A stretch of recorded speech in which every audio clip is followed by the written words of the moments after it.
আমার সপ্তম শ্রেণীর প্রিয় শিক্ষার্থীরা, আশা করি সবাই ভালো আছো, সুস্থ আছো। এখন তোমাদের সাথে আলোচনা করব ত্রিভুজের মধ্যমা। তো ত্রিভুজের মধ্যমা বলার আগে বা সংজ্ঞা দেওয়ার আগে, মধ্যমা জিনিসটা কি? মধ্যমা হচ্ছে যে কোনো কিছুর মধ্য বিন্দু। দেখি কি লেখা আছে এখানে। আমরা ত্রিভুজের শীর্ষবিন্দু থেকে, শীর্ষবিন্দু কোনটা? যেটা উপরে থাকবে একদম সবার উপর, সেটা হচ্ছে শীর্ষবিন্দু। শীর্ষবিন্দু থেকে বিপরীত বাহু, তাহলে এই শীর্ষবিন্দুর বিপরীত বাহুটা হচ্ছে কোনটা? এটা, এর নিচেরটা, বিসি। ঠিক আছে? শীর্ষবিন্দু থেকে বিপরীত বাহুর মধ্যবিন্দু। বিপরীত বাহুর কি বিন্দু? মধ্যবিন্দু।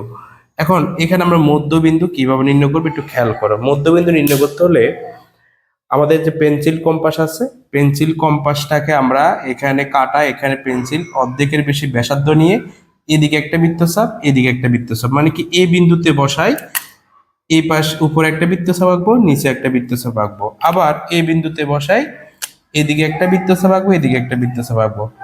এই দুটা বৃত্তচাপের মাঝামাঝি যেটা থাকবে সেটা হচ্ছে আমার এই বাহুর মধ্যবিন্দু। ঠিক আছে? তাহলে বিপরীত বাহুর মধ্যে একটা কি আঁকবো? বিপরীত বাহুতে একটা মধ্যবিন্দু নির্ণয় করব। মধ্যবিন্দু পর্যন্ত অঙ্কিত যে রেখা অংশ, কোথা থেকে? এই শীর্ষবিন্দু থেকে মধ্যবিন্দু পর্যন্ত যে রেখা অংশটা আমরা পাবো, এটার নামই হচ্ছে মধ্যমা। মধ্যমা মানে যে একটা রেখার মাঝ বরাবর এসে অবস্থান করবে, সেটা হচ্ছে মধ্যমা। তাহলে সংজ্ঞাটা আমরা আবার দেখি। ত্রিভুজের শীর্ষবিন্দু থেকে বিপরীত বাহুর মধ্যবিন্দু পর্যন্ত, বিপরীত বাহুর মধ্যবিন্দু পর্যন্ত যে রেখা অংশ অঙ্কিত হবে শীর্ষবিন্দু থেকে, সেটা হচ্ছে ত্রিভুজের মধ্যমা। এখানে ত্রিভুজের মধ্যমা মানে কি? মধ্যমা মানে হচ্ছে মধ্যবিন্দু।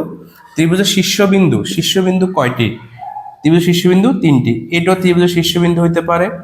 যদি বিটা যদি উপরের দিকে যায় তাহলে বিটাও শীর্ষবিন্দু হবে। যদি সিটা যদি এই জায়গায় চলে আসে তাহলে সিটাও কি হয়ে যাবে? শীর্ষবিন্দু। এই জন্য ত্রিভুজের শীর্ষবিন্দু কয়টি? তিনটি। ত্রিভুজের কোণ কয়টি?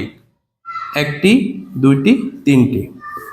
ত্রিভুজের মধ্যমা কয়টি হবে? তাহলে এই শীর্ষবিন্দু থেকে যদি এদিকে একটা মধ্যমা হইতে পারে, যদি এটাও যদি শীর্ষবিন্দু হয়ে যায়, উপরের দিকে উঠে যায়, তাহলে এখান থেকেও একটা কি হইতে পারে?